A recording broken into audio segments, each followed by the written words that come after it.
De rama en rama buscando el amor de mi vida. En la más alta aprendí que las flores son mías. En su perfume me envuelvo y sigo el camino. Voy deshojando te quiero, me quedo conmigo. Todos los golpes y el desprecio que sufrí no se comparan con el amor infinito que me rodea en un mundo de gusanos capitalistas. Hay que tener coraje para ser mariposa. Sí, vamos a desahogarnos. Sí, queremos encontrarnos. Sí, necesitamos mirarnos. Sí, deseamos escucharnos. Sí, nos pensamos juntos porque sí, necesitamos ESI. La E, sí. En un mundo de gusanos capitalistas hay que tener coraje para ser mariposa.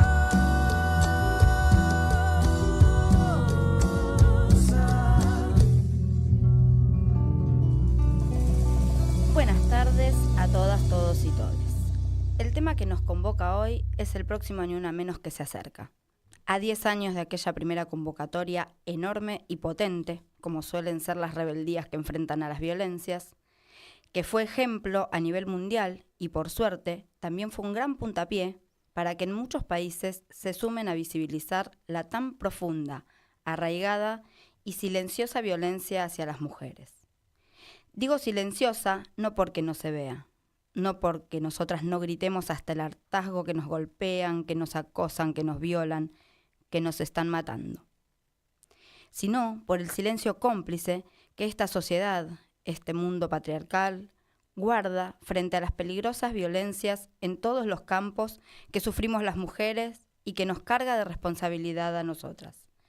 ¿Y vos qué hacías para que te pegue? ¿Por qué no se fue si el marido le pegaba? ¿Cómo ibas vestida? ¿Y qué hacía una niña en la calle tan tarde? ¿Y esa madre que ahora llora, dónde estaba? ¿Y por qué no hablaste antes? Y, también, con esa ropa, ¿para qué abrió las piernas? Ahora se quejan, ¿por qué no eligen mejor al padre de sus hijas? Y así podría seguir dando ejemplos de cómo ante cualquier ejercicio de violencia, o de las paternidades abandónicas, o de maltrato de los padres hacia sus hijas, se responsabiliza a la mujer. Si hasta parece que en esta sociedad le resulta más preocupante una pared escrita, una mujer con el torso desnudo en una marcha, o dos mujeres besándose, que la aparición del cuerpo de una mujer descuartizado, una adolescente violada y empalada por un grupo de hombres que luego quedan libres, o una madre golpeada y o asesinada delante de sus hijas, que no puede escapar de esa situación. El primer Ni Una Menos surge del ahogo de nuestros gritos de desesperación, de la bronca contenida que se puso a prueba hasta el cansancio, del hartazgo de tanta violencia sin condena. Aquel 2015, la gota que rebalsó el vaso fue el femicidio, palabra que se quiere borrar desde el Ejecutivo actual, de Kiara Páez, una adolescente de 15 años que fue asesinada a golpes por su novio de 16 años por no querer abortar. La familia de Kiara pedía una investigación sobre el hecho y la complicidad del núcleo familiar, ya que había indicios de que el ocultamiento del cuerpo en el patio trasero de la casa no pudo hacerlo solo, cosa que nunca sucedió.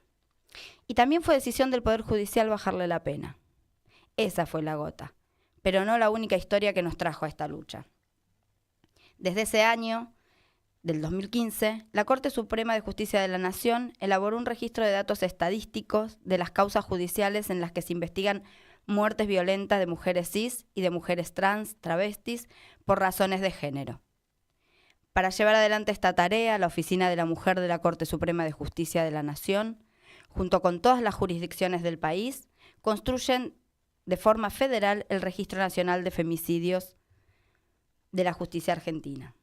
El Registro Nacional de Femicidios de la Justicia está compuesto por el informe anual de las causas judiciales iniciadas por año, donde se investigan muertes violentas de mujeres cis y de mujeres trans travestis por razones de género.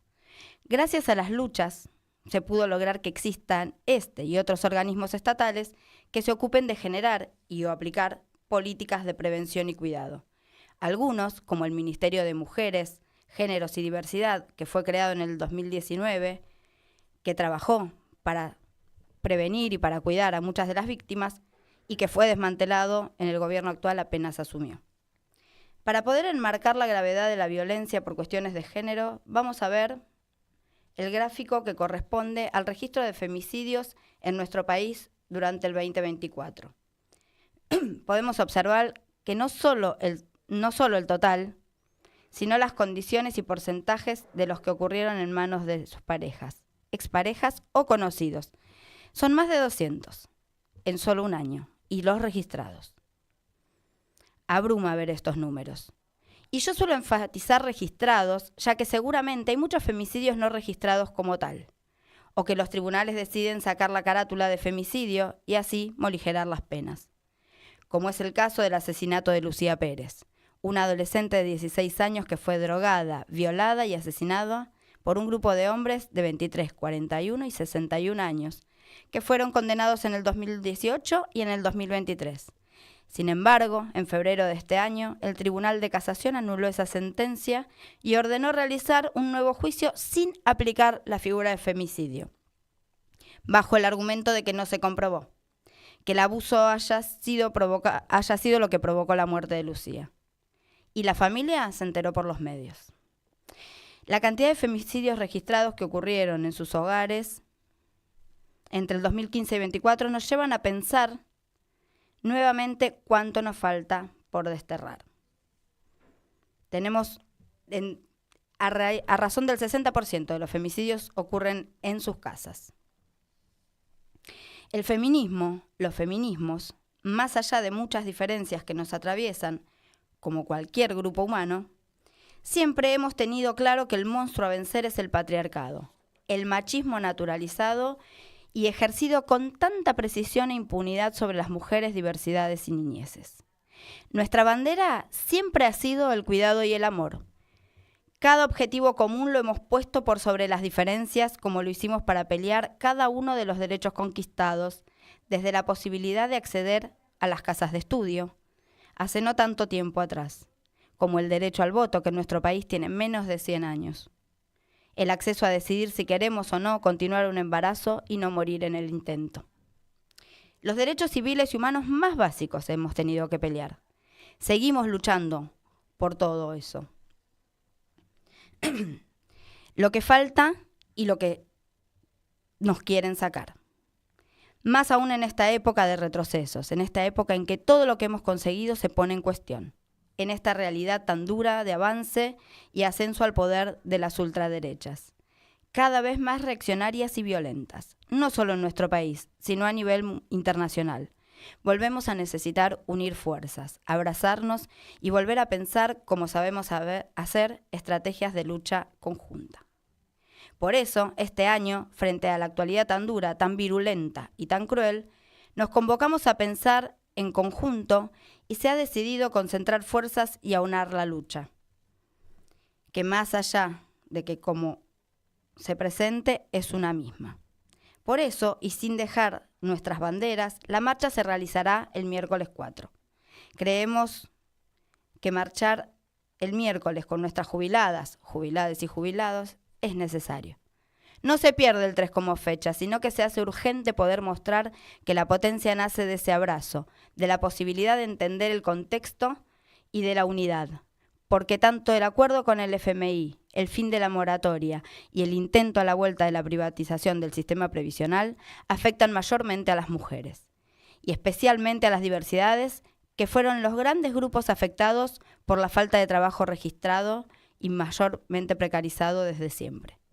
Mientras escuchamos a tipos poderosos decir que la culpa de todos los males es de la agenda woke, y escuchar al ser que fue elegido para presidente en nuestro país llamar pedófilos abusadores a los homosexuales, y levantar el discurso de la agenda woke como causante de injusticias. Dice impunemente frente a otros presidentes y un puñado de empresarios brutalidades. Espeta agresiones hacia cualquier grupo que trabaje para erradicar la violencia contra mujeres, travestis, trans, niñeces y todo aquello que no encaje en el binarismo misógino, racista, fascista, heteropatriarcal y opresor que se aferra y en cada vuelta al poder lo hace más vertiginosa y violentamente. Estas reacciones de las derechas se enmarcan en las reacciones que cada ola feminista fue recibiendo a lo largo de la historia. Y sabemos que lo único que nos queda es seguir luchando juntas, juntes y juntos también, porque el patriarcado nos afecta a todos, a todas y a todes. El primer Ni Una Menos fue hace 10 años y lo seguimos sosteniendo. Hoy, en medio de un gobierno que quiere silenciar a quien piense distinto, a quien luche por defender o conquistar derechos, que es el único país que vota en contra de luchar contra la violencia hacia las mujeres. Sabemos muy bien que es el momento de reagruparnos y seguir con más fuerza, con la bandera de las madres y las abuelas que nos enseñaron que bajar los brazos no es opción. Aunque parezca que la noche es interminable, luchar es lo que debemos hacer. En unidad, con la fuerza de la razón, hoy, más convencidas que nunca, volvemos a gritar más fuerte que nunca, ni una menos, vivas, libres, sin ajuste y sin miedo nos queremos. Hoy me levanto, otro día, siendo mujer. Desayuno con otra muerta más por la TV. Que su pollera, que era fiestera, y su asesino que me voy de mi casa, quién sabe si podré volver. Solo quiero caminar en paz, deja de chiflar, que nos paren de matar. No quiero correr más por mis hermanas, voy a luchar porque vivas no quiero, libres sin miedo. Así vivas no quiero, libres sin miedo de ser lo que quiera ser. Voy a vestirme como quiera, con jean o con pollera, y voy a luchar por el aborto legal para que mis auroras no mueran más en manos de este sistema que nos condena. Y vamos a gritar el nombre de las que ya no están. Vivas no quiero, libres sin miedo. Vivas no quiero, libres sin miedo de ser lo que quiera ser.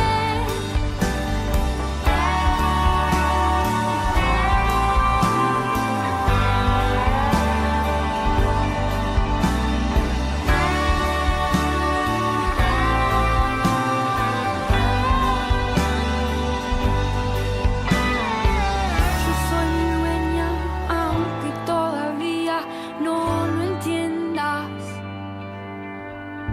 Ya no voy a correr, porque juntas vamos a vencer.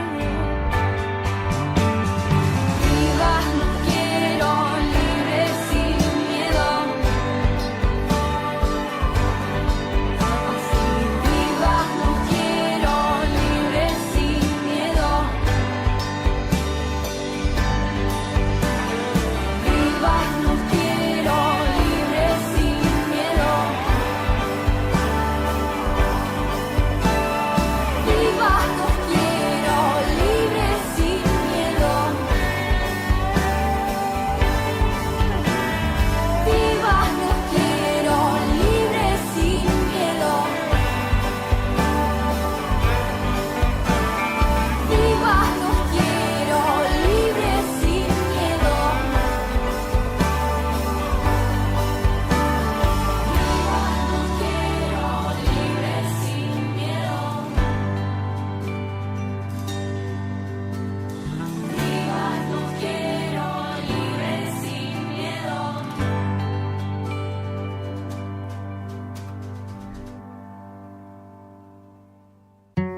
Para pensar la educación sexual integral, invitades que sí.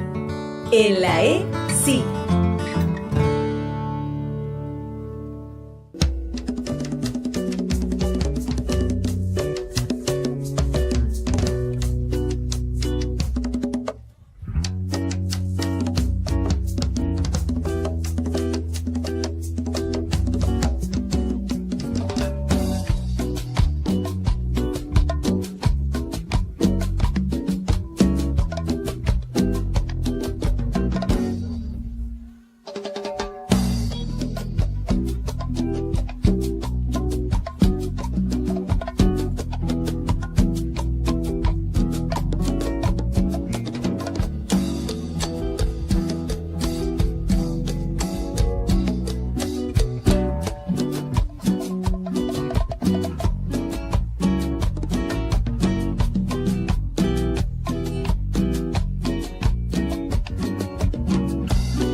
Bueno, buenas tardes, acá estamos en la parte de las invitadas que sí, pero antes voy a presentar a la mesa. Tengo a mi izquierda acá, ¿cómo Morena estás, Aguirre. Lore? Muy viernes, ¿cómo va usted? Muy bien, preparándome para el 4J ahora, para el miércoles, así que nada. Ay, perdón. Así que nada, con mucha energía y con muchas ganas. Me alegro. A nuestra secretaria de género, Antonella Bianco. Buenas tardes. Estoy con mucha tos, quiero que lo sepan, así que voy a tratar de... Sí, te voy a tratar de no toserle al micrófono. O sea, Julia se lo chapa, pero yo estoy tratando de no toserle, así que serán como intervenciones lo más cortas posibles para no llenar de aire. Mucho, pero bueno, pero después vuelvo a la capa a hacer repaso. Tenemos en el piso a Nat Stopani, que nos acompaña. ¿Cómo andás? Presencia hoy. Vuelto. Terminó la campaña, terminó la campaña. Saludamos también a nuestro Así operador y a terminamos. nuestra productora, que están del otro lado asegurándose que esto salga lo mejor posible. Y a mi derecha tenemos a nuestras invitadas del día de hoy. Que la voy a leer la presentación porque hay largas. Largo se ve. Largos currículums. Es así, las Larga invitadas data. son muy que sí. Muy que sí. Victoria Primante, coordinadora ejecutiva de la RUGE, secretaria de Igualdad, Derechos y Diversidad de la UNA y docente de la UNDAD. ¿Está bien? ¿Me olvidé de algo? Bienvenida. Gracias por la invitación. Gracias por estar acá, con este frío. Malena Espeche, politóloga, docente de género, diversidades y sexualidades de la UNDAB, ex integrante de la mesa ejecutiva de RUGE y el programa transversal de políticas de géneros de la UNDAB. Bienvenida, Male. Muchas gracias por la invitación a todas y a todos. Bueno, estamos frente a un nuevo Ni Una Menos, a 10 años. ¿Cómo lo estamos viviendo? Para la que quiera arrancar, así Me pasó el tranquila. micrófono, o sea, asumo que es una invitación Hablar. a hablar. Por ahí particularmente en relación al ámbito universitario, que es un poco sobre lo que me compete hablar, nosotras tenemos este año particularmente, además de los 10 años del Ni Una Menos, los 10 años de la implementación de los primeros protocolos para la atención de la violencia por motivos de género. Así que estamos ahí un poco, y también los 10 años de, si se quiere, la grupalidad que luego dio origen a lo que hoy conocemos como RUGE, que es la Red Interuniversitaria por la Igualdad de Género y contra las Violencias del SIN, decí que no pusimos el nombre completo y solo... No, está bien que lo detalles. Porque las feministas para los nombres somos así, ¿viste? No te escatimamos nada. Sí, hay que explicar todo. Queremos integrar tanto Son largueras. Sí, pero también somos creativas para las siglas, así que logramos sintetizar en la sigla RUGE.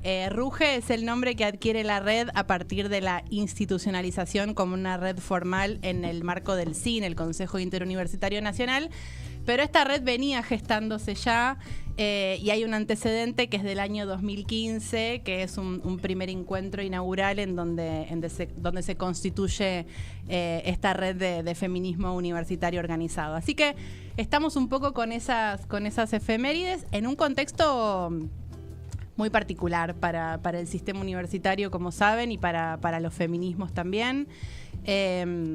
Las universidades están completamente desfinanciadas en todo lo que son no solo sus gastos de funcionamiento, están desfinanciadas en todo sentido, y esto afecta a la formación, a la investigación, a la extensión. Ni hablar a las políticas de género, porque las políticas de género no son políticas que tengan un renglón particular en el presupuesto universitario. En general depende mucho de la decisión política de quien gestiona cada universidad, que dentro de lo que es el presupuesto total de la universidad se invierta algo o no en políticas de género. Y la verdad es que era bastante, no digo fácil porque nunca fue fácil, pero era un poco más accesible ir a pelear por ese presupuesto o por esa inversión en políticas de género cuando estábamos en la cresta de la ola del feminismo. Hoy es bastante más complejo de lo que fue siempre. ¿Y Male? ¿Cómo estás viviendo? No ibas a zafar, mira. No iba a zafar. Es como para empezar, es como ¿cómo estamos? ¿Cómo estamos? Como el horno. No sé si se puede decir, se puede decir. No, un contexto que creo que es diametralmente opuesto al que nos encontrábamos en 2015, ¿no? Pasaron 10 años y pasaron tantas cosas. Un montón de conquistas, un montón de deudas. Y le decía a Nati cuando me llega la invitación, me parece que es un gran momento para hacer un balance, ¿no? De las cosas que hemos logrado conseguir, que hemos conquistado, las cosas que hicimos bien, las cosas que hicimos mal, y todas las que nos quedan, esos mundos posibles que todavía no llegamos a construir dentro de las instituciones que nos toca habitar, con las que tenemos responsabilidades. Y como sociedad, ¿no? Un horizonte más vivible y que entusiasme y que vuelva a entusiasmar. En todo ese contexto, en un contexto que creo que hay mucha desesperanza, mucha apatía. Bueno, quienes somos docentes y estamos en las aulas, el termómetro lo tenemos ahí, ¿no? Es los discursos que circulan en las aulas, que circulan en el estudiantado, pero que no se reducen a eso, ¿no? Que son los discursos sobre los que se montan también, autoridades, porque, bueno, hoy es mucho más fácil decir, no, las políticas de género menos que nunca van a ser prioridad, ¿no? Entonces, en ese contexto, el contexto es dificilísimo, un contexto totalmente distinto al que nos encontrábamos en 10 años atrás. Sí, cuando pensábamos en conversar con ustedes, pensábamos un poco en varias cosas. Por un lado, que tal vez en esa comparación 2015-2025 hay algo que pasó sustantivo, nos parece, que tiene que ver con una agenda que empezó de una manera y se fue robusteciendo al calor de otras demandas, de otros pisos que, claro, como cada conquista vuelve a ser un piso nuevo, de repente la agenda contra la violencia que marcó mucho el 2015, o por lo menos el inicio del 2015, se fue robusteciendo, amplificando. En momentos de retroceso conservador, la sensación es que casi que tenemos que volver a explicar qué es la violencia de género. Casi no, tenemos que explicar qué es de vuelta la violencia por motivos de género, y que la violencia por motivos de género está mal. Claro. O sea, es un privilegio, y como que lo que dijo el presidente en Davos dijo que es un privilegio, que ninguna vida vale más que otra, creyendo que la carátula de femicidio fue por decir que la vida de las mujeres vale más, no por una cuestión estructural de la violencia patriarcal. Sí. No, el desconocimiento es total, y un poco esto que dice Male, nosotras tenemos ese termómetro en el aula, es clave. Recuerdo conversaciones nuestras de hace algunos años, no muchos, de decir, che, capaz que algunos ejemplos ya nos están quedando viejos, ya nos están quedando desactualizados. Y ahora aparecen en el aula. Este año, literal, tuvimos que volver a discutir qué era la violencia de género y por qué la violencia de género es violencia de género, y es importante diferenciarla y tipificarla como tal. O sea, realmente tuvimos estudiantes discutiéndonos la figura del femicidio. O sea, no es un dato menor. Claro. Lo que transmite el presidente de la nación desde el lugar de poder y de responsabilidad que ocupa. Eso se traduce directamente a las aulas. O sea, lo comprobamos este cuatrimestre. Sí, es la habilitación, digamos, además de discutir ya la figura de femicidio como tal, que es lo primero que da una señal de alerta. Digo, toda la autohabilitación por parte de los varones sobre todo, pero también sobre las mujeres que dicen, bueno, no pasa, de los micromachismos y de las microviolencias. Hay que morir que volvemos volver al iceberg, sí.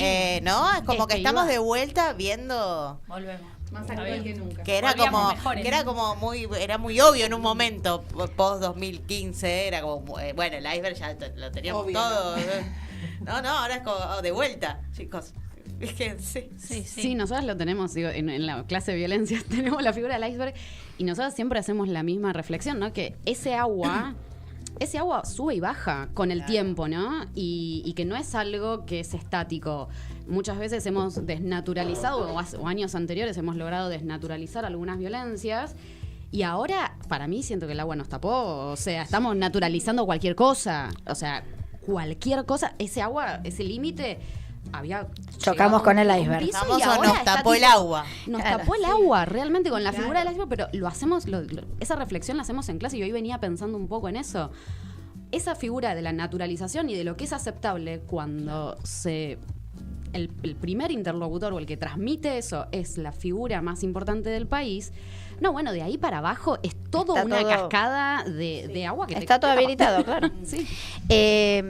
Una de las cosas que podemos, a ver si ustedes están de acuerdo, pensar si una de las críticas que nos tenemos que hacer es eso, es creer que conquistando el derecho y sintiendo que ya estaba como desnaturalizado, no nos acordamos que había que sostenerlo permanentemente, o no es que no nos acordamos, sino que creímos que era una deuda saldada. Esa podría ser una de las cosas de acá adelante, ¿no? Pensar que nada de lo que conseguimos y creemos saldado está saldado, es para siempre. ¿Ah? Ese suspiro.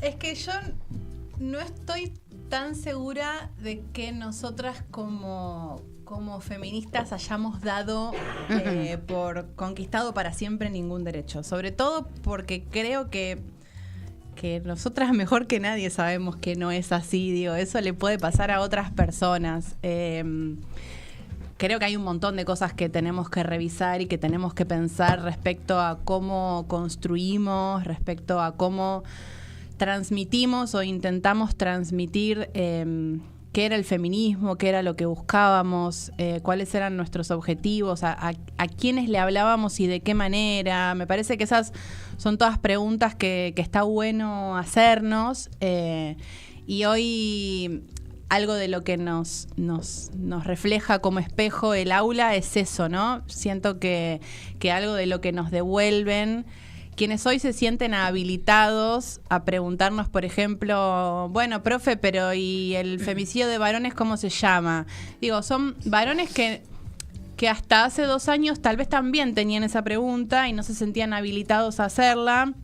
Hoy se sienten habilitados a hacerla, y entonces yo lo que pienso es, bueno, evidentemente en todos estos años no le estuvimos hablando a este tipo que hoy me está preguntando esto, y tal vez en ese sentido sí nos tenemos que hacer una pregunta, pero no me atrevería tanto a decir que, bueno, ya está, conquistamos la 26485 o conquistamos la ley de aborto y nos relajamos, porque rápidamente nos dimos cuenta, digo, y sobre todo quienes laburamos en gestión sabemos que la letra de la ley es letra muerta si no hay política pública que acompañe, si no hay presupuesto. Con la IBE rápidamente nos pusimos en alerta a decir, bueno, sí, buenísimo la ley, ahora veamos que se cumpla. Claro. Sí, y de hecho también pensábamos un poco, es paradójico, ¿no? Cuando pensamos en invitarlas, lo imaginábamos porque decíamos, bueno, en este Ni Una Menos a 10 años la agenda se nutrió un montón. Sin embargo, también queremos hablar de aquello que conquistamos, como fueron los protocolos de acción en un montón de nuestras instituciones, instituciones que no universitarias, que nos nutrimos de los protocolos universitarios para adoptar los propios, y que sin embargo creíamos necesario conversar en este Ni Una Menos con personas como ustedes. Che, ¿qué balance hacemos de eso? Inevitablemente me sale pensar que hubo algo ahí de lo inconsciente en nosotras, que fue volver a ver que ese iceberg estaba adelante, que era volver a hablar de protocolos que, digo, en instituciones que nosotras habitamos, capaz que tienen 8 años, 6 años los protocolos. En el sindicato lo logramos aprobar el año pasado, Claro, recién, en el Congreso Extraordinario, en un proceso, pero sí, hay un montón. Y es eso, también esa comparación entre, bueno, qué balance. Claro, que lo logramos a costa Claro. de un montón de cosas, pero que nos parece importante volver a pensar qué pasó con eso. Y ustedes, como instituciones universitarias, tienen una experiencia acumulada, sabemos del trabajo de la RUGE, sabemos de la red que se tramó ahí, Claro. que tal vez era capaz de sostener discusiones que en instituciones más solitarias no tenías mucho con quién hablar y nos llamábamos tipo, che, que tengo este caso, decime qué hacer, o a quién recurro. Bueno, sí, nos gustaría como alguna reflexión de ese proceso. Sí, me quedan dos cosas, ¿no? Con respecto a la RUGE, revalorizar siempre este rol que menciona Nati, ¿no? La importancia de tener una red que ha sido sostén, guía, apoyo, horizonte de otras instituciones que en soledad no hubiesen logrado que con compartiéndonos prácticas, compartiéndonos estrategias, compartiéndonos... bueno, nada, el estado de situación, bueno, si esta universidad pudo, entonces yo también puedo, digo, y eso en un sistema, en un país que tiene una realidad tan heterogénea, con instituciones que tienen realidades tan heterogéneas, ¿no? De entender que la realidad del sistema universitario dista por mucho de ser la realidad de la ciudad de Buenos Aires, con necesidades, características de estudiantados, con realidades socioeconómicas, bueno, nada, en toda esa heterogeneidad la RUGE ha sido clave, ¿no? Y tiene que seguir cumpliendo ese rol. Eso por un lado. Y después, con respecto a los protocolos, me parece que hay algo de... No porque no lo hayamos visto o no lo hayamos pensado en su momento, pero creo que 10 años después de la primera aprobación toma más fuerza que nunca, es entender que sin el apoyo político, institucional y presupuestario es una letra muerta, ¿no? Digo, si vos el protocolo lo vas a aprobar sin equipo, sin presupuesto, pero no presupuesto para hacer giladas, ¿no? Digo, porque también está esa impugnación, bueno, ¿en qué se fueron los presupuestos o en qué se fue esa plata? Digo, en campañas de sensibilización, en campañas de... Digo, los protocolos están ahí para tomar denuncias o para aconsejar, y a nosotras nos ha pasado, digo, uno de los grandes momentos en donde el protocolo en nuestra institución tiene como un pico de denuncias, si se quiere, o de acompañamientos y de consultas, fue después de la ley Micaela para docentes, que sucede un par de años después, ¿no? ¿Por qué? Porque nos habíamos dado el tiempo de reflexionar con docentes sobre las situaciones de violencia, y entonces hubo un montón de personas que habían atravesado en su historia alguna situación de violencia y que en ese momento recién estaban pudiendo codificar que eso que había sucedido era una situación de violencia por motivos de género. Entonces, esas instancias de encuentro y de diálogo y de reflexión se pierden, y la cantidad de consultas y de denuncias del protocolo bajan, ¿no? Entonces... Si vos no tenés el apoyo institucional, político y presupuestario para sostener esa política, pero activamente, de forma reactiva, saliendo a buscar esas consultas y esas denuncias, no, queda en algo que es un mail que, bueno, lo conocen 3 personas. La comunidad universitaria es de las comunidades más dinámicas. Todos los cuatrimestres está entrando gente y se está yendo gente. Entonces, requiere de una energía y de una potencia que se necesita sostener con un montón de cosas que no es solamente un protocolo. Sí. Va mucho más allá. Y me parece que lo que está diciendo Male también se relaciona en que queda en la voluntad individual de quienes sostenemos las instituciones todo el tiempo, y también estamos cansades, con multitareas, con multitrabajo, digamos, y es muy difícil poder, digamos, parar la pelota de vuelta a volver a pensar eso que estaba tan en boga hace 10 años, digamos. ¿Cómo haces? Vos decías que había sido clave. Dijiste 2 comentarios. El primero dijiste fue clave. ¿Por qué fue clave? ¿Por qué fue clave la existencia de la RUGE para habida cuenta de la heterogeneidad de las instituciones, porque me parece que ahí hay una pista, digamos, para quienes no son del ámbito universitario pueden preguntarse ¿por qué es tan importante que haya una red de género, más allá de las denuncias de las docentes o de los docentes, de los estudiantes? Me parece que hay algo más en ese fue clave que puede ser plafón para que también se vuelvan a activar en otras instituciones, porque puede ser el piso para otras cosas, otras construcciones. El otro día, el martes, tuvimos en la Universidad Nacional de las Artes un evento por los 20 años de la campaña, la inauguración de una muestra de fotos, hubo varias compañeras referentes de la campaña. Juro que esto va a responder tu pregunta, voy hacia ahí. Por favor. Y muchas de ellas decían... bueno, hubo una ronda ahí de palabras muy emotiva. Muchas de ellas decían que bueno, la campaña fue el espacio posibilitador de la construcción del ser feminista como identidad política y que alojó las más diversas experiencias de identidad política, digo, de formas de pensar, de formas de militar, incluso de ideología y demás, pero que logró conciliar todo eso, digo, sin romantizar, obviamente con tensiones, con discusiones, con diferencias, pero logró conciliar todo eso en base a un objetivo común, ¿no? Y a un ser feminista como identidad política y como forma de hacer política, como forma de construir. Y a mí, cuando lo escuché, me hizo acordar al modo que tenemos de construir en La Ruge, porque... obviamente no estoy pudiendo ser objetiva porque es un espacio que a mí me genera mucho orgullo, pero me parece que la clave está ahí, ¿no? En que somos compañeras, compañeros con trayectorias muy diversas de todos los lugares del país, de todas las provincias, de distintas ciudades, que venimos de instituciones, de universidades con lógicas y realidades completamente diversas, pero que tenemos objetivos en común muy claros y sobre todo tenemos un hacer feminista. Que bueno, tal vez es un poco difícil de traducirlo en palabras para quien no lo vive en carne propia, entiendo que ustedes me comprenden. Sí, sí. Que creo que eso da cuenta del resultado. Nosotras, por ejemplo... en La Ruge tenemos institucionalizado que una vez al año hacemos un encuentro de clínica de casos que es específicamente para trabajar en situaciones que abordamos en los protocolos. Entonces, o nos encontramos por región, los hacemos regionales, o nos encontramos de manera federal, los equipos de todo el país, a intercambiar cómo trabajamos con esas situaciones en el marco de los protocolos.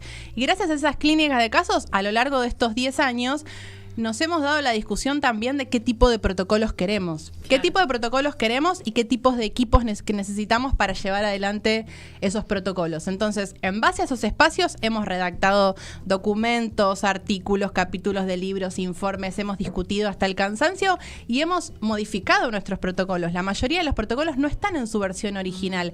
Hemos tendido hacia versiones menos punitivas, hacia versiones de los protocolos. Cuando Milei habló el 1 de marzo en la apertura de las sesiones, una de las cosas que mencionó, creo que lo dijo en estos términos, habló del virus del antipunitivismo, y yo ahí dije, ok, vamos bien, como claro.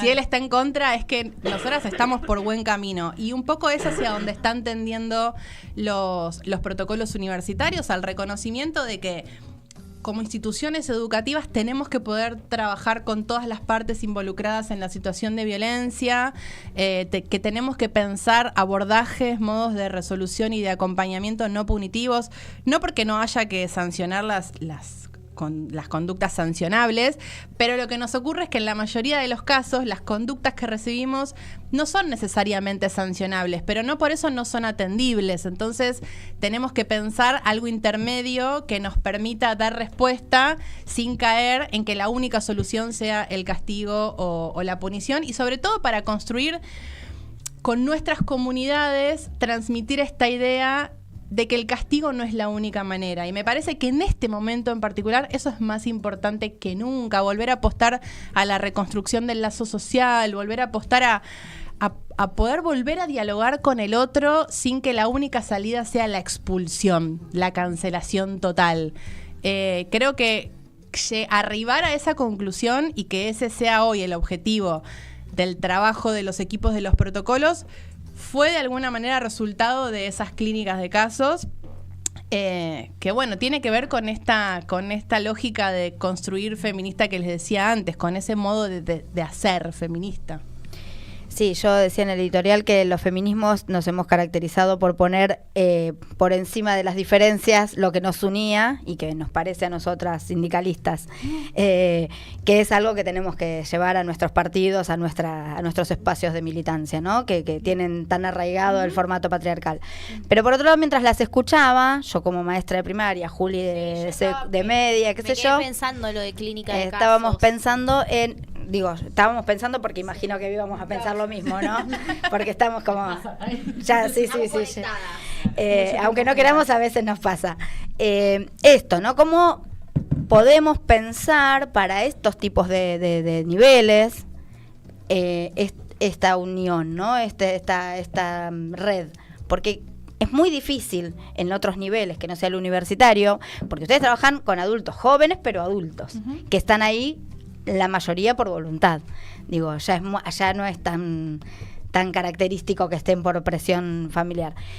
Nuestras pibas y nuestros pibes están por obligación, y algunos ni siquiera entienden por qué están ahí, pero nuestro problema no es tan duro en mi caso, con las niñeces. Por ahí a Juli ya le empieza a pasar que es más duro porque adolescentes, pero sí con las familias. Claro. Entonces ahí es sin red y no pudiendo establecer este tipo de red. Digo, por ahí pensar, porque cuando llegan a ustedes, pasaron por acá. Claro. Entonces... Y la cara de Lore, pasaron por acá. Sí, el diálogo interniveles debería, esto para poder fortalecernos también nosotras y nosotres en nuestros niveles, ¿no? En nuestros ámbitos. Sí, hay una reflexión... fue uno de los limitantes que nos encontramos en estos 10 años cuando muchas de las instituciones universitarias tienen colegios preuniversitarios, y cuando esas escuelas nos vinieron a buscar a los equipos universitarios a decir, che, queremos usar el protocolo, y era como, no te va a servir. Claro. ¿No? Y nos dimos cuenta sobre la marcha que era... Bueno, es otro marco normativo, claro, es otra correlación de fuerzas, son otros los actores. De repente tenés algunas cosas muy positivas, tenés otras cosas tal vez que son más un limitante. Claro. Esto vos decías, bueno, están ahí obligados. Bueno, en algún punto puede llegar a ser bueno también, ¿no? Digo, no te queda otra que estar ahí y tenés un público cautivo que, bueno, quienes estamos en la universidad muchas veces... tenemos que captar la atención o el interés o lograr que lleguen a tu aula y que se sostengan en esos espacios. No, creo que los desafíos del sistema educativo formal son distintos, son más grandes en algunos aspectos. Creo que la salida es en la red. No hay otra forma que... y si no lo puede dar la institucionalidad, como los distintos espacios, construirlo de por abajo. Porque fue lo que terminó pasando con la RUGE, en esto que decía Vicky, ¿no? Como, bueno, nosotros nos reunimos durante 3 o 4 años por la nuestra, hasta que logramos armar algo. Y no te queda otra, no hay otra salida. Las feministas no sabemos construir de otra forma, que es esa. No, estoy tentada con 2 cosas, pero voy a ordenarme. Lo primero que pensaba era que...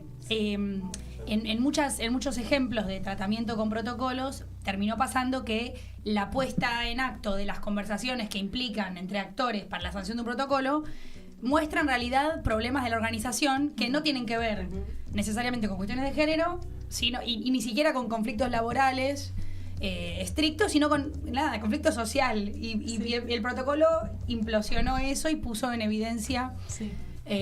Una pregunta era como, bueno, si esto también pasó en las universidades, que fuimos un poco, traemos sobre la mesa el conflicto, ¿no? Como atravesar eso, difícil. De hecho, ahora para el 3 de junio vamos a sacar un informe que va a ser preliminar, que tiene que ver con el último relevamiento que hicimos sobre... la implementación de los protocolos en el sistema universitario y la composición de los equipos, porque hay algo ahí también que nos preocupa y que queríamos relevar. Hay datos preocupantes, así que vamos a compartir un informe respecto a todo eso ahora el 3 de junio. La sensación que nos dio cuando empezamos a trabajar en el equipo del protocolo fue que habíamos abierto una ventana con un espacio. Ya que haya un lugar donde alguien te escuche parece una cosa insólita. Entonces, abrimos en las instituciones la ventana de un lugar donde vos tenés un problema y alguien te escucha. De mínima ya es un montón. Si además te ofrecen una solución o te acompañan en buscar esa solución, también es un montón. Entonces, por supuesto, o sea, absolutamente cualquier conflicto empezó a llegar a los equipos de protocolo. Y empezamos a atender de las situaciones más diversas que se les ocurran. Hubo un momento donde hacíamos el chiste que éramos 0800 el protocolo. Cualquier conflicto. Claro, cualquier conflicto. era el espacio. Digo, los protocolos vinieron a poner en evidencia la falta de mecanismos de resolución de conflictos que tienen las instituciones. Que es la mitad de los problemas que nos llegaban hasta que hubo una maduración, ¿no? Después las mismas instituciones fueron evolucionando o madurando. Para el protocolo, digamos. Era como, ¿qué querés que hagamos con esto? Porque esto es un conflicto laboral o es un conflicto personal y las primeras instancias eran, no, bueno, pero hay mujeres involucradas. Bueno, pero ¿Qué hacemos con eso? Digo, hubo todo. Los protocolos fueron punta de lanza para señalar ausencias institucionales, para señalar nuevos lugares de formación, la necesidad de, nosotros teníamos muy claro cuáles eran las situaciones que queríamos trabajar, pero el resto de la institución no. Entonces se peleaban dos personas y era como, chicas, ¿pueden venir ustedes? Claro. Perdón, Male, pero claro, eso iba a decir. Hay algo de la conflictividad en el lazo social, en el vínculo y de la falta de herramientas que tenemos las personas para afrontar esa conflictividad y para resolver esa conflictividad de forma humana, que a nosotras nos han llamado porque le han hecho una denuncia a alguien porque le presté un libro y no me lo devolvió. O sea, como esa era la denuncia y nosotras ok. Sí. Es como... Claro, también. Pero pero aparte me parece que es esto que decía, ¿no? Digo, había una vacancia no vista. Totalmente. Que creo que pasó en todas las organizaciones que construimos un protocolo. Y es como decir, no, paren. Sí, y post pandemia Un encuadre. Sí. ¿No? Como Claro, no todas las situaciones de violencia que involucran a una mujer son cuestiones de género, porque una discusión entre pares, no sé. Bueno, pero él le gritó, pero ella también estaban discutiendo, no es que ejerció violencia porque era una mujer por su condición de mujer. Y eso volver a explicar es permanente. Sí, de hecho era la tarea del espacio poder situar, de alguna manera era una tarea pedagógica a cada persona que se acercaba al espacio, aprovechar esa instancia para contarle qué es la violencia de género, porque eso que vos estás contando en principio no representaría una situación de violencia de género, veamos igualmente cómo lo resolvemos, porque además no es que decíamos, no es violencia de género, pasa el que sigue, como éramos el único dispositivo que recibía ante cualquier situación intentábamos buscarle la manera e intentábamos dar una respuesta. Pero además, post pandemia lo que identificamos es que aumentaron mucho las demandas por padecimiento de salud mental, que esa es otra de las cuestiones que relevamos en este último relevamiento que vamos a publicar en el informe. El 80% de los equipos de protocolos tiene psicólogas. Entonces... Perdón, no tiene psicólogas, todos tienen psicólogas, tiene más de una psicóloga. Entonces, claro, o sea, con más razón, digamos, cualquier tipo de padecimiento, sobre todo de salud mental, el lugar al que iba a parar era el equipo de protocolo y la demanda creció de manera abismal. Pienso que en secundaria también pasa bastante que las situaciones que tal vez termina recibiendo el equipo de orientación escolares también se cruza cuestión de género con cuestiones de salud mental, pero que también termina siendo, no sé si decir chivo expiatorio, pues me parece que está buena el pensar estas situaciones en algún punto con más de una institución educativa como una forma de, te explico, aprovechemos que viniste, claro. Estás acá, Una oportunidad para hacer. Ahora, igualmente no dejo de pensar en la cantidad de desafíos, ¿no? Porque no, sí, son un montón, son abismales los desafíos, estaba pensando. Sí, me quedo con una cosita que es que después sobre la espalda de los protocolos ha pesado esa falta de herramientas institucionales, ¿no? Porque cuando no lo podíamos resolver nosotras, teníamos que derivarlo a otras partes y esas partes no funcionaron. Sí, en muchos casos. Los propios reglamentos de las instituciones, digo, necesitan revisarse en muchos momentos o actualizarse en función de lo que fueron las demandas que se visibilizaron. Pero cuesta a veces. Les iba a preguntar, como nos espera un miércoles de encuentro con otros, con otras, también digo, con otras instituciones, digo, vamos a hacer muchas allí. ¿Qué expectativas tienen? ¿Qué se piensan como espacio?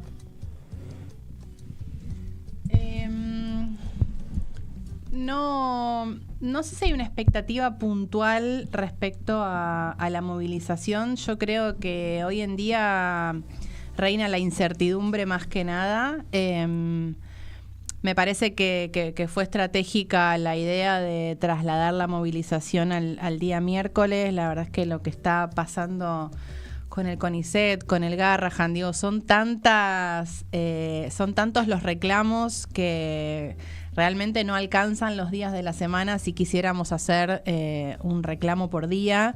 Y me parece que justamente esto que venimos hablando de la potencia que tiene la organización, la red, todo lo colectivo, demuestra que, bueno, es necesario que todas esas luchas confluyan y se unifiquen en una sola, porque en general les cuesta mucho más silenciarnos, reprimirnos cuando somos muchos en la calle. Digo, lo que pasó el 1 de febrero es muestra de eso.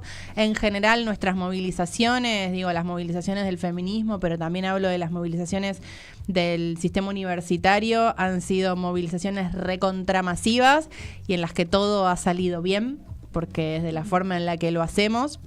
Queda en evidencia que cuando hay conflicto es a raíz de alguna provocación que ellos mismos generan porque necesitan generarlo.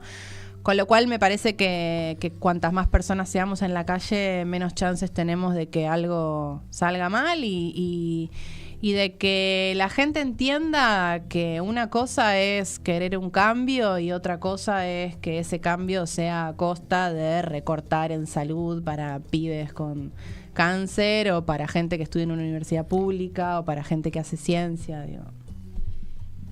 Con Male, así en tras bambalinas, decíamos que este espacio estaba bueno en términos de poder volver a encontrarnos, compañeras feministas, a reflexionar un cachito sobre esto que nos pasa, ¿no? Y arrancábamos hablando de la potencia y vos decías del hacer feminista. En el programa, en todos los viernes, con las entrevistadas que sí, y puntualmente con algunas referencias, venimos conversando mucho, y bueno, también en el programa ahora no está, pero Alba Rueda, Alba como referenta del colectivo Travesti Trans, siempre hablamos de que hay algo en la forma de hacer política, dicho como brutamente, que para nosotras es una expresión de una forma de hacer que es una manera diferente y que demostró con evidencias concretas de que somos capaces de hacer mucho y hacerlo mejor, ¿no? Uh-huh. Entonces digo, me quedo pensando en este Ni Una Menos también tenemos que poder seguir mostrando que esa potencia está. Por supuesto que el contexto nos tira un toque para atrás, porque bueno, estamos atajando penales, como los platitos que siempre las feministas tenemos encima, que son 1 millón. Sí, porque además de nuestras propias causas nos achacan todas, claro. Y las feministas ¿dónde estaban? Y te pasaste 5 millones de pueblos y eran piantavotos, claro, no sé, hay que hacer la lista de esa frase, porque en algún momento hay que cobrarla. Hay que cobrarla directamente. Hay que volver a enlazar la sociedad, pero yo alguna... Igual para mí la frase que para mí que me llevo yo fue un señor Uber que me dijo, pero no pudieron bajar los femicidios. O sea, como que era nuestra tenía que bajar yo. Claro, y yo le dije, perdón, usted no se está responsabilizando porque ustedes nos matan. Claro. Digo, fue mi respuesta. De esas preguntas, y matan un perro y las feministas no salen a defender el perro. Ni uno menos era. No, me acordaba de eso. Que encima pasaron 10 años, me reacuerdo del primer Ni Una Menos como si fuera hoy. Y me acuerdo de la imagen del perrito. ¿Viste? Y era como... No, y yo me quedaba con algo que vos decías en un momento, que decías de salir en las movilizaciones universitarias han sido masivas y no han podido reprimirnos ni silenciarnos. No creo que otras movilizaciones no estén ni bien pensadas ni no tengan motivo. No creo tampoco que vos hayas querido decir eso. Digo, que hay algo en la sociedad que hace que determinadas movilizaciones, sobre todo tocar la universidad, haya sido para asaltar, porque fue como algo de esto, ¿no? Todos esperamos que haya alguien en la familia que pueda llegar como un logro, un progreso. Y yo creo que tiene que ver con eso. Y cuando esta gente, como buenos cobardes que son siempre los golpeadores y esa gente, van a estar presentes cuando hay menos gente, cuando hay 50 jubilados, cuando hay 30 maestros, digo, ¿no? No van a estar cuando somos miles. Y eso me parece que fue lo importante de este año, del cambio de día, que no pierde el eje, que no perdemos sentido, pero nos juntamos. Algo que también por ahí nos reclamaban, bueno, acá estamos las feministas construyendo en unidad, en la unión de la fuerza, ¿no? Me parece que eso por ahí es algo que este año yo levantaría como una gran bandera de lo que hemos aprendido. El miércoles pasado pasé por el Congreso y era abismal la cantidad de policía que había, pero había... Yo me quedé como helada, digo, no puede ser esto. Porque era un circo. El gasto de plata que implica. Los operativos cada vez son más grandes frente a... Pero bueno, el compromiso es llenar la plaza de los dos congresos el miércoles, ¿no? Sí, y en relación a eso me quedo pensando que el ejemplo de que la gente salió masivamente a bancar el derecho a la educación superior... lo importante de explicar, ¿no? De que se entienda por qué salimos, qué es lo que estamos reclamando. Y ahí tenemos un enorme desafío, pensar cómo vamos a comunicar, porque en ese terreno creo que nos está costando muchísimo, creo que estamos perdiendo. Nosotras realmente coincido en que somos una máquina de laburar, no paramos. Y eso también es un desafío porque... Digo, hay algo en nuestro laburo que se mezcla y se confunde con la militancia, entonces algo de lo que pasa con la sobrecarga de los equipos es que, bueno, estamos realmente atajando absolutamente todas las pelotas y un poco es, bueno, pero si ustedes creen en esto, como también lo haces de onda por convicción y porque crees en eso, sí, también es mi trabajo, o sea, claro. Además de que se relaciona al 100 con la docencia, que te dicen, bueno, vos lo elegiste. No es tu vocación. Claro, es mi vocación, pero es mi laburo. No como de la vocación. Claro, ese es un desafío enorme, pero nosotras como feministas y como docentes, como educadoras, tenemos ahí un gran desafío en poder comunicar, en poder transmitir, en poder explicar, dar a entender por qué salimos, por qué reclamamos lo que reclamamos. Hoy a la mañana escuché en la radio al abogado de Milei, vieron con esta moda de echarnos la culpa de la baja de la tasa de natalidad, dijo, la verdad es que sería mucho más fácil si volvemos a como era antes, las mujeres se consiguen un hombre 10 años más grande, se quedan en la casa teniendo hijos, que el marido salga a laburar. Gilead. ¿Esa no la escuchaste? ¿No la escuchaste? Gilead. Sí. Vuelvan a la casa. Bueno, pero también lo dijo Berti, que siempre dice cosas divinas. Por supuesto, pero digo, la línea es esa. Claro. No pensar en una estabilidad económica, más como allá si alcanzara además con un solo sueldo para vivir, ¿no? Eso ni hablar. No, por eso, la perspectiva. ¿Para qué quieren estudiar? Se picó fuertísimo. ¿Para qué quieren estudiar? Ahora nos ordenamos. En casa. No, claro. Estudiar, trabajar, crecer La profesionalmente. productora está indignada también afuera de la mesa. No, sí, la realidad es esa, es la línea de Handmaid's Tale. Totalmente, Kiki. ¿No? Ahí vamos. Totalmente. Sí, me quedo con algo de lo que decía Vicky. Me parece que en ese ejercicio pedagógico y de explicar y de construir puentes, no creo que es algo que tal vez para nosotras es medio evidente, pero que no podemos, yo creo que en este momento no tenemos que dar nada por sentado, ¿no? Digo, es volver a preguntarnos todo, de cero. Y creo que es un ejercicio que tenemos que empezar a incorporar en estos nuevos tiempos de dejar de dar por sentado que todo el mundo comparte o valores o premisas o ideas, y es poder enlazar las luchas del miércoles. ¿Por qué no podemos pensar una universidad pública de calidad sin una salud pública de calidad y sin una jubilación digna y sin pensar un sistema científico, porque parecen todas como luchas que se agregan, ¿no? Como una mera sumatoria. Y es poder explicar o transmitir o proyectar que eso es un modelo de país que queremos, que va mucho más allá de el mero científico, de nacer en soledad, de vos y tu derecho personal de ir a la universidad o de esa señora para jubilarse.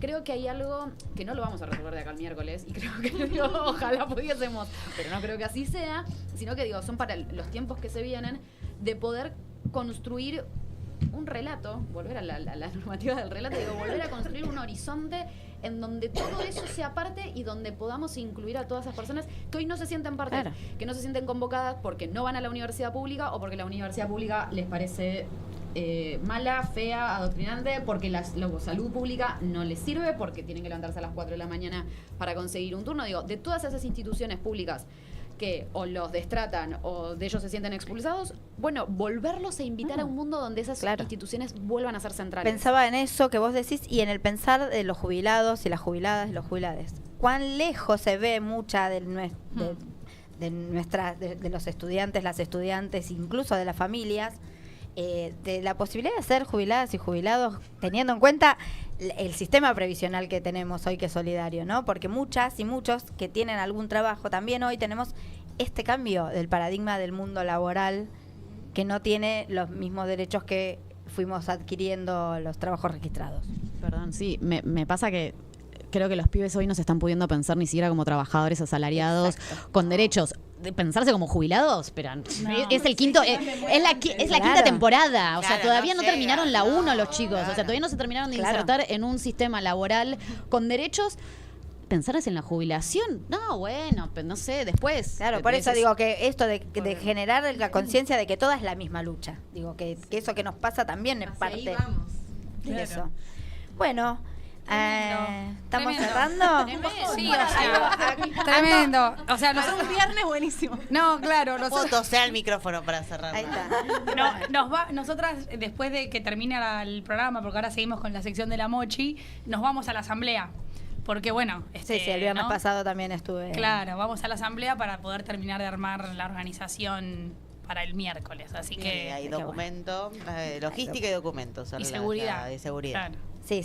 La asamblea pasada estuvo muy, muy interesante porque fue como con muchos acuerdos. Creo que eso sí lo hemos ganado frente a estos, ¿no? De volver a tener más acuerdos que desacuerdos. Y eso fue una cosa muy, muy importante. Les agradecemos, Male, Vicky, por estar acá presentes. Y la radio siempre queda a disposición para cuando tengan ganas de venir. Y nos vamos. Gracias, nos vemos el miércoles. Gracias. Nos vemos el miércoles.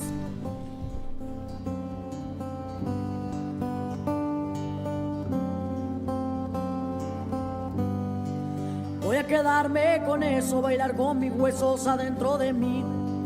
Voy a contar un secreto, sacarme las fotos que aún no subí. Voy a perder más el tiempo y que el aburrimiento me invada de mí. Y voy a armar con las partes la historia que pueda, la vida es así. Mi grito lo transformo en lucha y cuando me escuchan me dejo caer. Yo sé que vivir tiene eso, que a veces lo bueno no puede doler. Me queda tatuada tu frase que dice que te ama quien te hace crecer. Me queda tatuada tu frase que dice que te ama quien te hace crecer.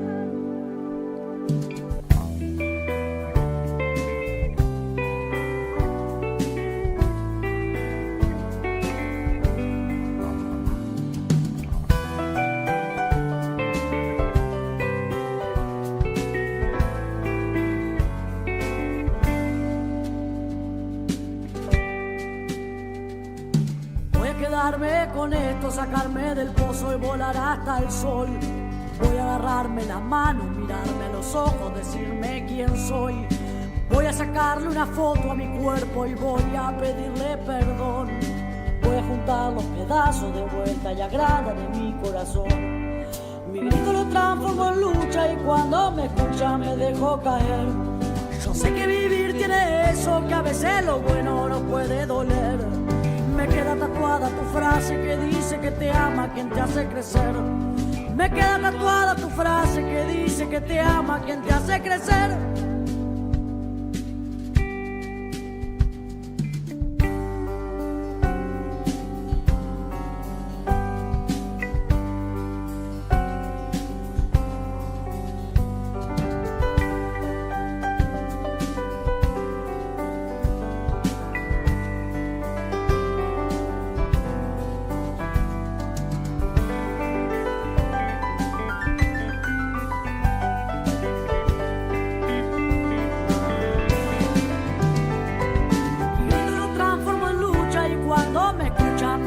Caer. Yo sé que vivir tiene eso, que a veces lo bueno no puede doler. Yo tengo tatuado tu abrazo en el mío, gracias por aparecer. Yo tengo tatuado tu abrazo en el mío, gracias por aparecer. Yo tengo tatuado tu abrazo en el mío, gracias por aparecer.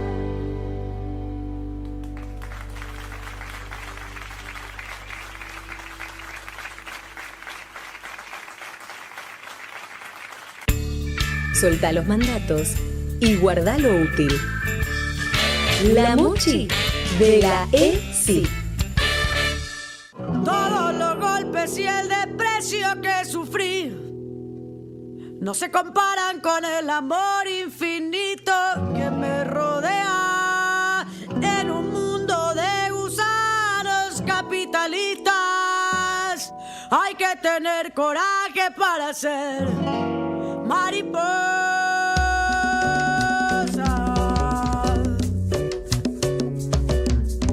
Yo siempre digo que soy doble Judas. Los hombres sienten que como travesti soy traidor al patriarcado, pero a la vez rechazo la imagen de poder que propone esta sociedad. En un mundo de gusanos capitalistas hay que tener coraje para ser mariposa.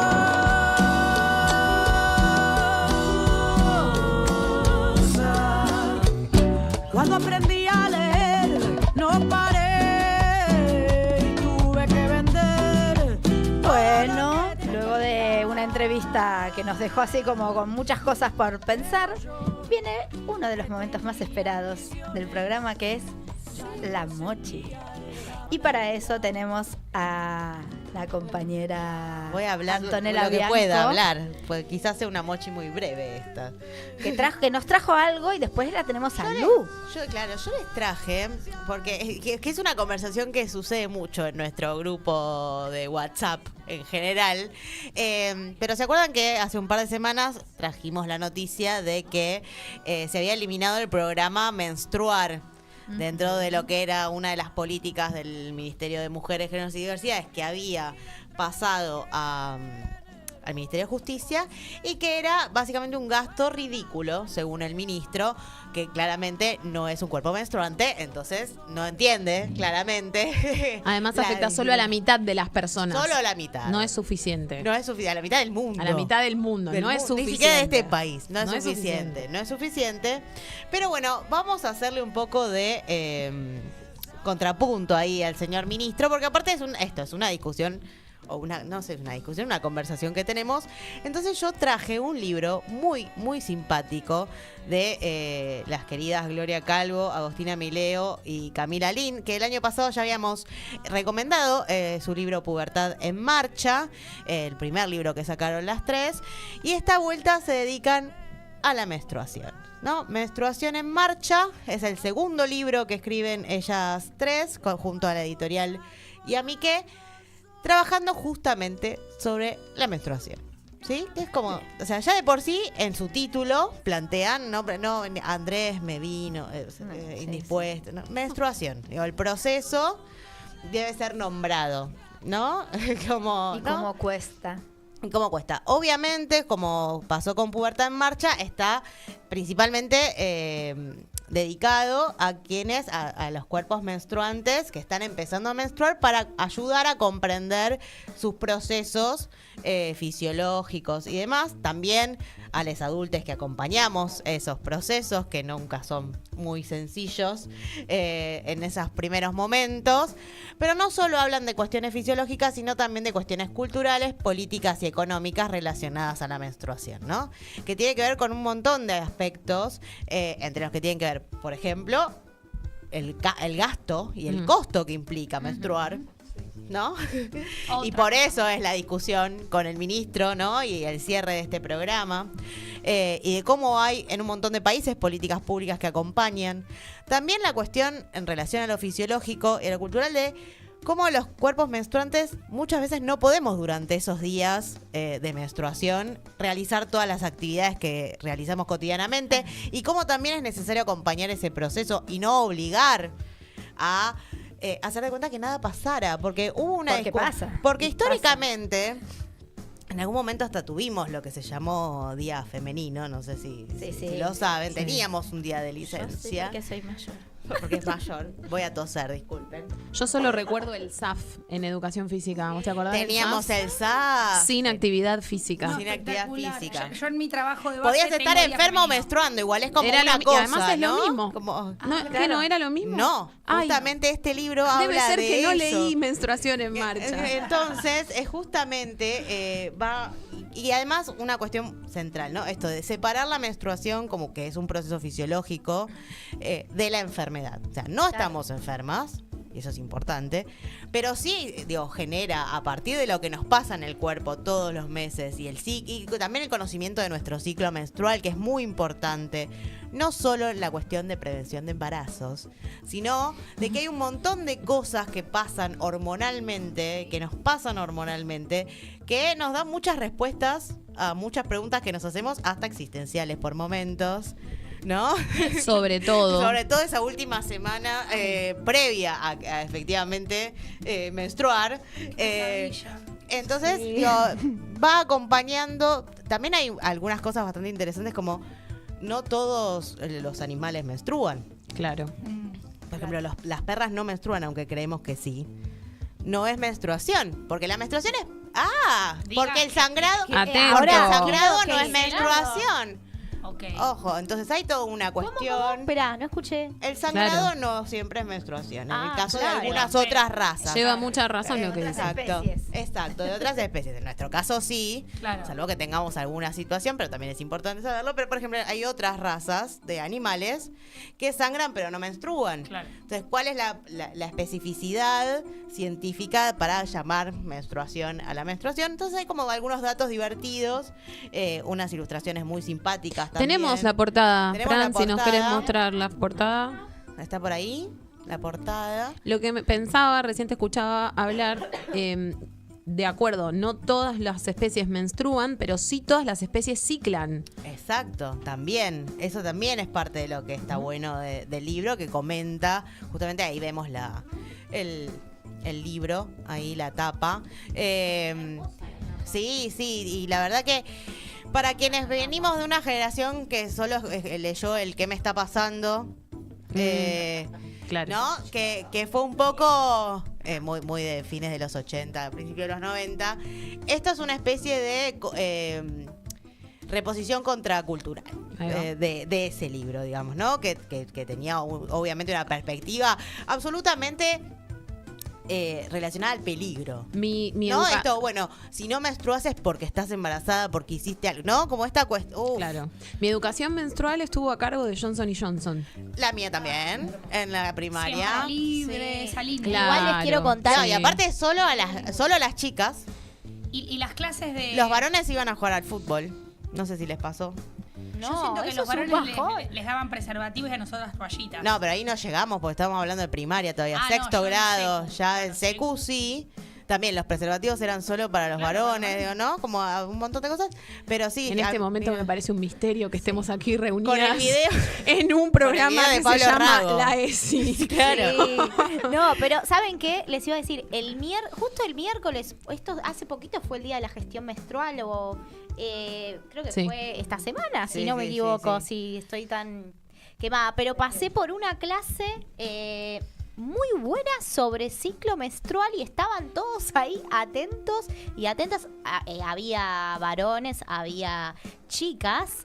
Y fue súper interesante porque pasé y entré a la clase a escuchar un poco lo que estaba hablando la profe. Y también hablaban esto que me parece que es una variante que traía Anto recién, que es la económica. Y cómo decían, sobre todo, bueno, había también un debate si los varones menstruan, bueno, como muy interesante. Y hablaban de que no se puede acceder a las toallitas y ahí podemos hablar de la importancia del programa de menstrual. hecho, en relación a la inflación, lo que son los apósitos o lo que nosotros llamamos las toallitas aumentó en relación a la inflación un 240% en un año. No, pero aparte también es esto. Los salarios bajan, no hay políticas de acompañamiento de la pero gente era un gasto menstrual. que no les llega a los varones. No. Yo creo que daba un consejo, daba un consejo y le decía, bueno, Ni todos de cerca tenemos, vieron perdón, la profe daba un consejo que era, todos tenemos una remera sin usar y demás, ante esas ocasiones. Bueno, y lo bueno es que organizaron una campaña, primer año organizó una campaña para recolectar toallitas y también iban a hacer un taller sobre armar toallitas ecológicas, digamos. Muy importante. Así que bueno, vamos, les invito, después lo voy a circular el libro. Por favor. Sí. Y un día podemos invitar a las autoras también. Sí, qué bueno. No, yo quería agregar algo con el tema de las diferencias en las menstruaciones, que no todas, porque no todos los cuerpos son iguales. No. Entonces, sí. Yo creo que No, estoy no, diciendo digo, una para novedad. el ministro seguramente. No, estoy diciendo una novedad, así como no todos los cuerpos son iguales, no todos nos afectan de la misma manera. Y yo me acuerdo de Johnson & Johnson, que hasta el 2008 estuvo recorriendo escuelas acá en Cava, quiero decirlo, que yo casi le dije callate y vete, que me encargo yo.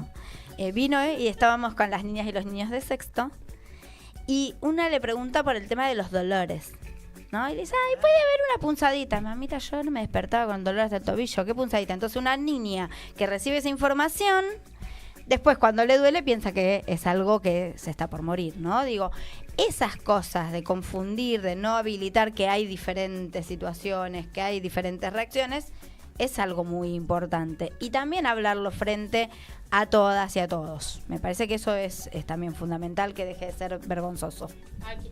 No, pensaba que poco nos decía eso, nuestras madres que estaban menstruando, y cómo habilitó algo ahí la ESI para que lo digan, como mi mamá nunca me decía, estoy menstruando, andamos como, no puedo. Y ahora me parece que es algo fundamental de nuestro ser. Sí. Bien, entonces gracias por esa recomendación. No, claramente es un tema que vamos a tener que tocar de vuelta en una mesa. Vamos a la menstruación y... ¿Qué más? ¿Qué más vamos a trabajar? Ahora vamos a ver qué nos trae Lu. Nos quedamos. Yo estaba para cerrar. Yo estaba para cerrar, poner una bonita canción e irme a casa. Pero no me van a permitir hacerlo. No. ¿Qué os traigo? Se llama Un año en los bosques, de Sue Hubble. Y también habla de ciclos, pues no sé hablar de otra cosa, aparentemente. Solo sé hablar de ciclos. Me interesa decir de Sue que ella nació en 1935, fue periodista, fue bibliotecaria. Y a los 40 años, con su marido, en 1975, decidió que se iba a ir a vivir a los Montes Ozarks. ¿Los tienen? No. En el centro de los Estados Unidos, es un lugar precioso de colinas bajas, cubiertas de vegetación. Hoy estuve mirando unas fotos como para hacerme una idea más clara, y una belleza donde no hay nada. Y ella se fue a vivir ahí porque ella y su marido, los dos eran activistas por la paz, y además activistas del movimiento de decrecimiento. Cuando hablamos de colapsonautas, creo que ya hablé del paradigma de crecimiento infinito en el que se inscribe el capitalismo al que parecemos suscribir. Y en ese intento se van a vivir a este lugar porque ellos dicen, no queremos ya promueven la desobediencia civil, ellos en un montón de sentidos, y una manera de hacerlo fue irse a vivir a la montaña porque no querían ya pagarle más impuestos a un gobierno que financiaba la guerra de Vietnam. Esa fue la premisa básica. Y allá se dedicaron a la apicultura. Y estuvieron juntos muchos años, pero luego la pareja se separó y ella decide quedarse en la casa que habían construido en el medio del bosque, con los recursos que tenían a la mano, y continuar viviendo esa vida, pero sola. Entonces, Un año en los bosques está dividido en 4 partes: primavera, verano, otoño e invierno, y es una descripción de cómo viven todas esas especies que conviven allí, de qué tono tiene cada etapa del año y de cómo ella se siente en ese lugar influida por su entorno vegetal, animal, y cómo ella influye en ese entorno también. Y en relación a esto, que siempre decimos, de hacerse el tiempo para observar, de sentirse, de sentir el entorno, el ambiente, y hacerse parte para tener una vida más coherente, me voy con un pequeñísimo fragmento que ilustra esto que les acabo de decir. Y dice: durante los últimos 12 años he aprendido que los árboles necesitan espacio para crecer, que los coyotes cantan junto al arroyo en enero, que en el roble solo se puede clavar un clavo cuando está verde, que las abejas saben más que yo sobre la fabricación de miel, que el amor puede convertirse en tristeza y que hay más preguntas que respuestas. Wow. Sue Havel, Un año en los bosques, disponible en PDF. Bien, muy bien. Siempre, perfecto. Las mochis de Luya son un clásico. Yo te digo, Lu, que hubo gente que ya está pidiendo los libros que vos recomendaste. Digo, esto para... En las escuelas se está hablando de tus mochis. Estamos para servir. Así que bueno. Y así nos vamos otro viernes más de la ESI, preparando el Ni Una Menos. El 4 nos vemos todas y todos y todes en el Congreso.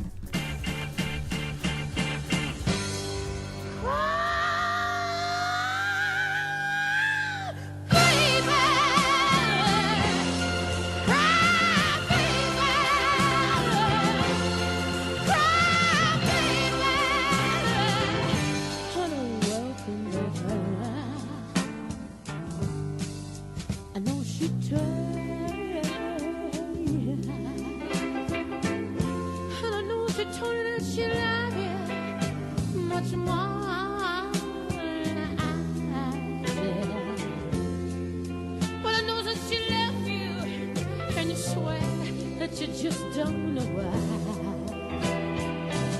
But you know, and I always be right. If you ever want me, come on and cry, baby.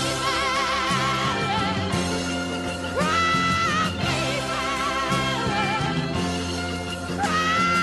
baby.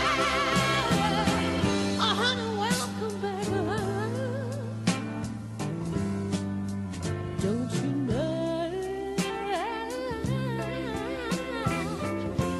And ain't nobody ever gonna love you the way I try to do. Who'll take all of your pain out of your heart and tear. And if you need me, you know, and I'll always be right. If you ever want me, come on and cry, baby.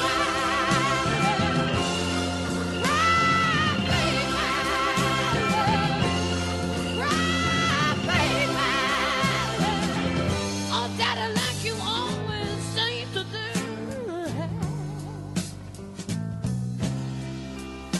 And when you're walking around the world, baby, you said you're trying to look for the end of the road. You might find out later that the road don't end in Detroit, and the road don't even end in Kathmandu. You could go all around the world trying to find something to do with your life, babe.